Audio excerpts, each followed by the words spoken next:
I guess it helps to make sure that you are unmuted if you are trying to go live. Yeah, so bear with me, my dear friends. I'm starting a little bit before the top of the hour because I am rocking this event solo. So, welcome to the second episode of Witch Please, Sunshine's Guide to the Mystical. And normally my assistant's here, but let's all just be super excited because she is off getting married this weekend. So, I am trying to figure out how in the world to do all of this myself. Which she has some tricks up her sleeve that I'm not aware of. So, yeah, give me a second here, my dear friends, and let's see if we can figure this out.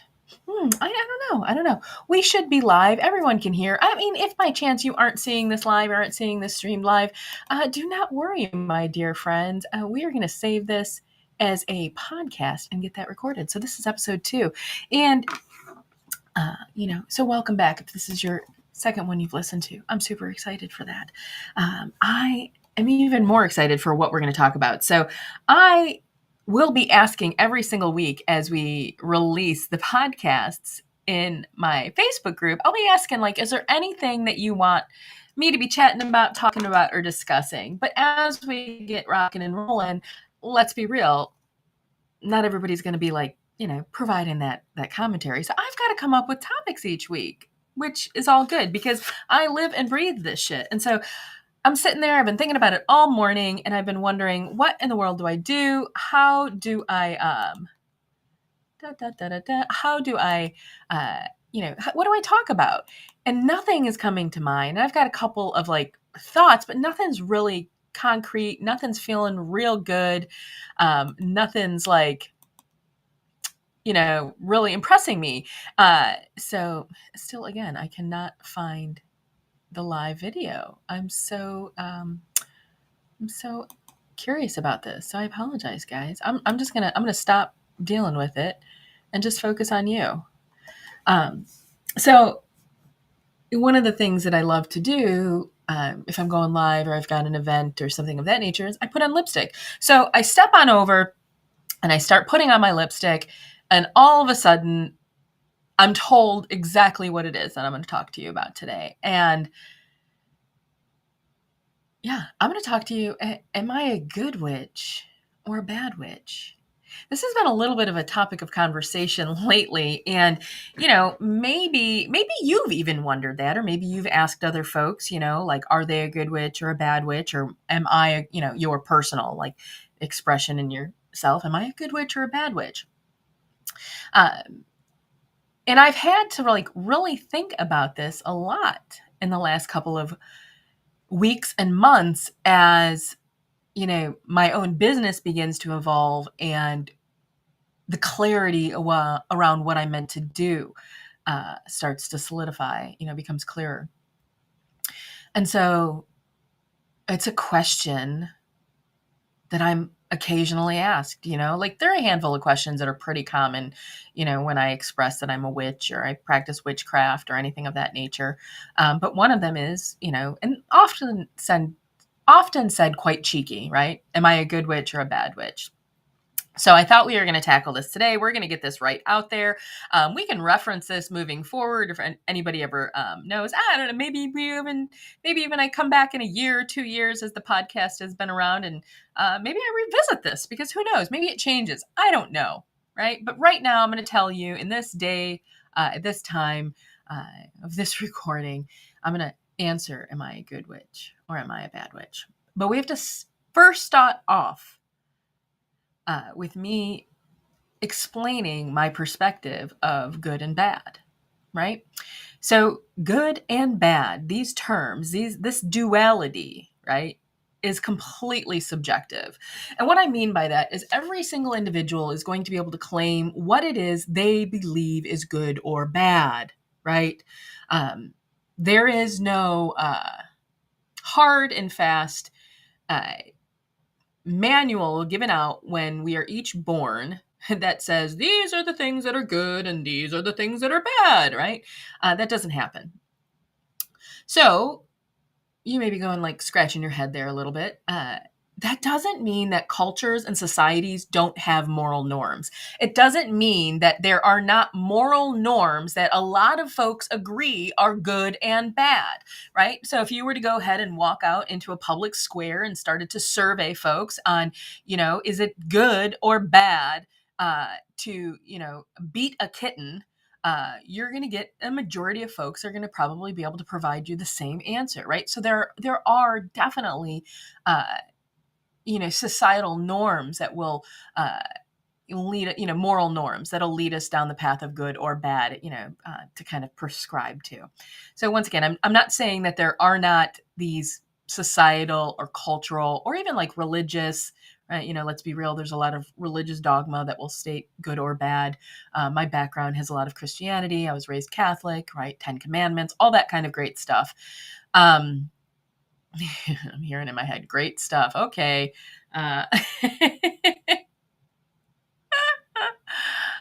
Yeah. So I am not stating that, but I am stating that at the end of the day, it is up to every individual to determine what they believe is good or bad, right? For them, even what moral or societal norms they prescribe to.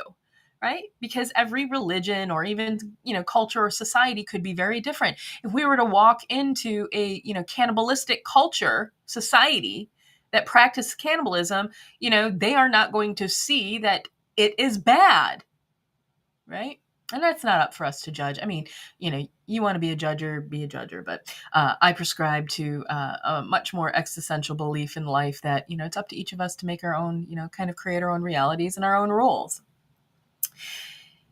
So, second, we have to talk about that subjective nature, subjective definition applies to what an individual would believe is a good witch or a bad witch. Right? Meaning that one person could say, this is what a good witch is, and this is what a bad witch is, right? And some people are going to describe or prescribe to the definition of a white witch and a dark witch or a black witch or a gray witch. And I've, for many, many years, have identified as a gray witch, right? Because because of exactly what I'm talking, the subjective nature or good or bad, right? It's easier to live in the gray. Life is not so black and white.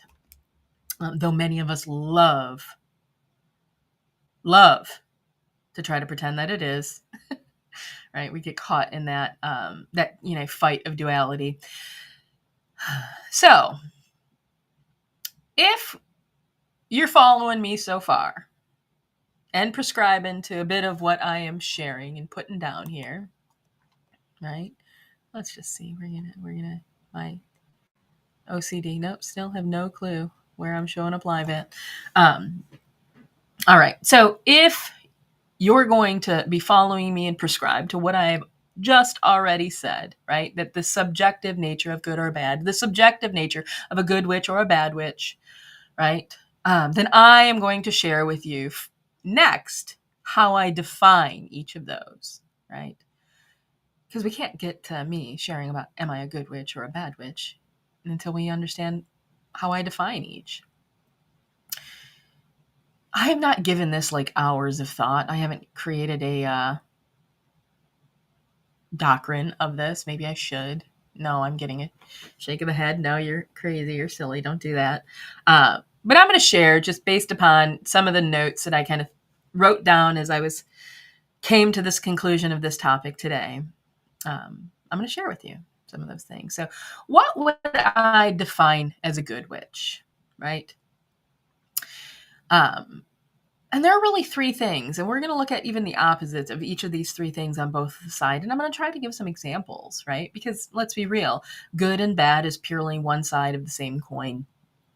So, number one, someone that really, a good witch, like this beautiful, like glingy sound. I wish I had chimes right now. Someone who embraces self-discovery and evolution, like self-evolution, right? So this is going to be an individual who is literally calling out their own self if they are being an idiot, if they're being stupid, if they don't know the answer, if they don't know, if they make a They end up with egg on their face. This is literally someone that truly, really embraces self-discovery and evolution. And I am not talking about someone that states it, claims it, just reads the book, but is literally like constantly being their own true, vulnerable self in all situations around them, right? That to me is a good witch, right? Because if we are on this spiritual path and this spiritual evolution, embracing these spiritual practices of a witch, you know, these psychic abilities, these magical powers, these healing gifts, you would be applying them to your own self, right? And being able to look at to these things and to continue to evolve and to grow and to learn, right? But it starts with being vulnerable, being our true, authentic self in all situations, right? That is a good witch. You know, if they're at the grocery store, if they're standing on stage, if they're in the bedroom, they are their same self all over the place, right? That's a good witch. They feel really good and comfortable being who they are, right? So if we look at the opposite of that coin, a bad witch is going to be someone that's more likely to play a victim or to play within what's referred to as the victim triangle or sometimes the drama triangle, right?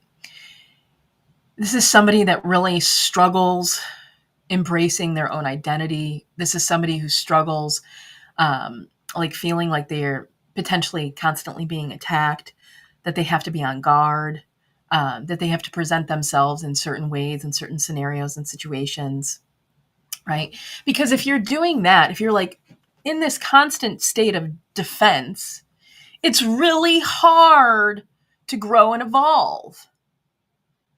It just is. And I'm thinking back, I've been in a corporate environment, like for my job, my corporate career, for, God, it's just mind blowing to say, like 25 years, right? And I'm thinking about all of these instances in corporate, like in career, in like society, where people are on defense. Let's go into like the world wars or things of that nature, right? It is very rare that society as a whole evolves, or corporate or jobs or anything, if they're on the defensive. Think about when we were actually in the, just years, we're coming out of a pandemic. That first year, people were scrambling. Everybody was on the defense. And I'm not saying like there weren't certain industries or things of that nature that were able to make money. That is a very true statement, but it is very hard to actually evolve. You're really just, you're just accelerating, driving revenue and making revenue because you're able to capitalize upon, it's capitalism. It's not evolution of like of a person, a soul, or a business. Because even if you were to go ahead and look at I'm thinking of here in the in Detroit, we had I'm just thinking of this, right? We had a distillery that decided to turn over and started making hand sanitizer, alcohol-based hand sanitizer. Awesome, great. They sales exploded, and then it fell flat, right? They met that problem in that particular market because there was this defensive need, but they weren't able to actually evolve. And it's not like they're sitting there still in the hand sanitizer or the alcohol-based sanitizer industry now. They found that they had barrels and barrels of these, things. So being in this defensive state does not always allow us to be in the best position to grow and to evolve. So you really have to embrace this state of vulnerability, right? So that's kind of, my first look at defining the difference between a good and a bad witch. And so both of those kind of feed on this next one. And so the second one is a good witch is somebody that is able to operate in high emotional vibrations. Like they operate in high vibrational emotions, right? That's the place that they are in their state of genius. And they know that, they recognize that, right? And so what I mean by this is, and I'm not claiming that they don't have low emotional vibrations, that they don't have, right? And so just for those of you that may not be aware or familiar what I mean by emotional vibrations, right? High vibrational emotions are love, peace, happiness, hope, joy, right? A wonderment, awe, these like those things that just make you feel ooey and gooey inside, right? And low vibrational emotions are those that like literally make you want to vomit, right? That like paralyze you, make you freeze, make your whole body like ache, twitch, freak out. These are things like anxiety, depression, fear, shame, guilt, scarcity, like feelings of like, oh my God, worthlessness, things of that nature, right? And so the key here is the operates in, because every human being is going to experience these emotional states. Like we just do not, we aim and we strive to like be in one like zen like emotional state at all times, but we are human. Life happens, right? The difference between a good witch and a bad witch is which state they operate out of. And I'm going to give you an example, a personal example from me, right? When I get into low vibrational states, right? Maybe it's something hit me and I'm feeling shame about it and I'm having to process that shame, or maybe I'm like literally trying to like do something for the first time and I'm scared fucking shitless out of it, right? Whenever I'm in those low vibrational states, I don't operate out of them. Like I don't try to make decisions. I don't try to communicate. I kind of go into like my hermity type of mode, and I really like pull back and I work through myself, right? And I try to process those emotions. I'm very blessed that I've done a lot of somatic work in the last couple of years. I've worked with a beautiful somatic and mentor on this and learned a lot of amazing skills. And so I see what my body needs. I register that. I don't operate out of that. Where a bad witch, right, is going to operate out of those. They're going to tend to make more decisions, once again, because they're living in that defensive state, right? They're living in that defensive state. And remember again, we're talking about good witch and bad witch here. And so if you're starting to feel like, if you think about doing magic, doing work or anything of that nature, right? Somebody that is operating in these high emotional vibrations, right? That, they're like all up here, these people that are constantly in this beautiful, vulnerable, state that they're like really being their true, authentic self in everything, right? Their magic, their work is going to be much different than, somebody that's in this lower emotional vibrations, right? That is, acting in the defensive, that, dances in that victim or drama triangle. And they may be aware of it too, but they may constantly have to like pull themselves out of it because they haven't learned how to keep their emotional, keep that high vibration emotion around them long enough. The third one is really, this one to me is, I probably, one day I'll probably talk about this topic, but, magic to me is where science was born, right? And so science is a lot of hypothesizing, right? The scientific method includes, stating a hypothesis, doing an experiment, learning, and, proving or disproving that hypothesis. And so that is a lot of what makes to me a good and a bad witch. Are you learning from your mistakes? Are you gathering feedback in order to continue to evolve, to shift, to adjust, right? Or are you trying the same things over and over again, right? Are you, and this is both from a practical application, like magical application, right? The experimenting, the moving, the shaking, and the recording type stuff. Did this work? Am I trying it again? So on and so forth.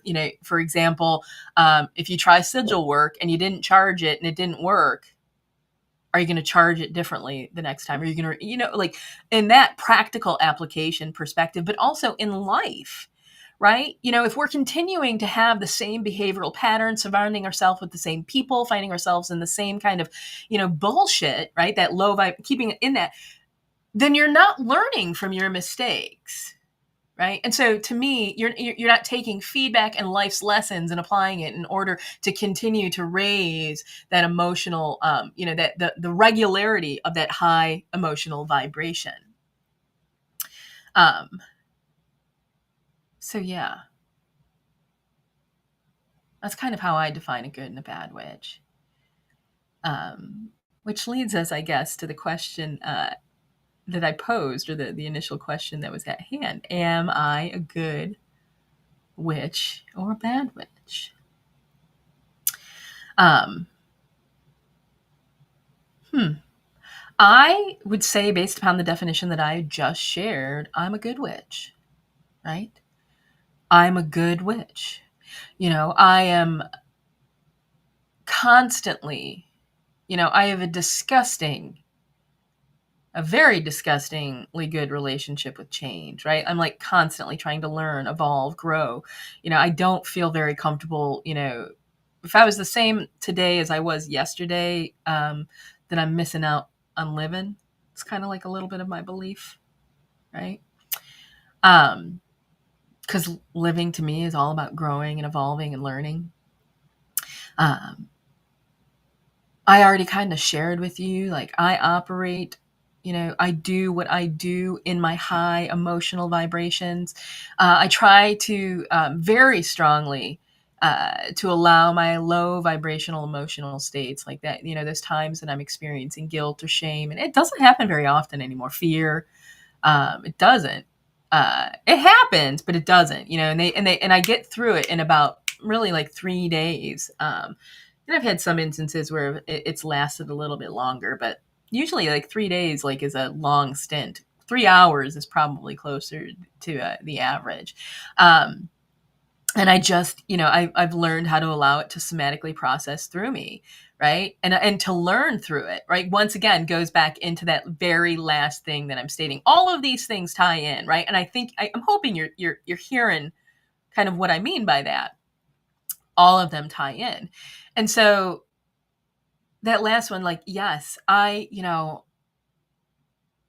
sometimes beg for feedback. I want people to tell me, what they think, how they feel, like how I'm impacting them, how I'm presenting myself to them, whether it's in a personal life with my partner, right? If it's in a personal life with a friend, or somebody that I have a relationship with, if it's a client, if it's somebody that I'm helping mentor, support, I want that feedback, right? Because once again, life is about evolving, growing, learning, being something different tomorrow than we are today. Now, I'm going to go ahead and share a little something else too, because what I did not talk about in any of this is the actual magic and the intention of the magic. Because some people will try to define a good witch and a bad witch based upon the intention of their particular magic, right? And so I'm going to give you a scenario. As a good witch, the majority of work that I do is alchemical work, trying to take the things in me and change them, right? Create inner wealth in order to create this beautiful life that I have around me, right? Falling in love with myself in order to see all the beauty in the life that I have around me. That's the majority of work. That is 90% of the work that I do. Another 8% of the work, well, it's probably more like spell work, where I'll be like, oh shit, I really need to make something happen. I really shit the bed and I missed out on buying those concert tickets, and now everything on resale is like crazy, right? That's one, like, oh shit, just missed out on the sale, and need to, like, these like little tangible things. So about 8% of my work is there, and that's spell work. It's very intentional. It's meant to bring about a change, something in my favor. And once again, all good there. It's typically it's very rare. And even there, it's like without harm to any. Now that 2% that you're hearing me, right? I don't shy away from what some people would consider darker magic. And I'm going to give you an example. I had a dear fellow witch friend of mine reach out to me. I don't even remember when it was, a number of years ago. And they shared they had an ex that they had a restraining order on that they'd been hiding for like, I don't know, 5 years. That person didn't know where they were, where they lived, where their address was, no way to contact them, anything of that nature, and they found it out. And this friend was scared. They were concerned because that restraining order was in place for particular purposes, personal protection order. Maybe you might know of it, that PPO. And they didn't know what to do. And so we crafted what people would consider is a very dark spell to ensure her protection and that individual's demise, so to speak. Right? And we're not, demise. It was a nightmare spell. It involved nightmares, giving them nightmares so that they, really became too stressed out to pay attention to anything else. So yeah, I mean, in that particular instance, I felt that it was the right thing to do. And I don't think that made me a bad witch. So, am I a good witch or am I a bad witch? I am a good witch. I'm a spectacular witch, actually. But that being said, lastly, final thing for me to say to you today, for any of you that are listening, is fuck labels. Really doesn't even fucking matter. Does it matter if I'm a good witch or a bad witch? What does it even matter? Or like, why does anybody give a shit what a fucking title is that I take if I say I'm a good or a bad witch? Isn't it what I do that matters? Isn't it how I present myself? Isn't it my energy when you're around me? Isn't it how you see me? Isn't it how I make you feel? Doesn't that ultimately determine if I'm a good witch or a bad witch? I would think so. Well, all right, my dear friends. I hope you enjoyed episode 2. I know we are actively working on making sure that this is up on all of the major podcast platforms. So if you didn't catch this one live or live streamed the video, make sure to check any of the podcast platforms. So until next time, my dear friends, much love from me to all of you.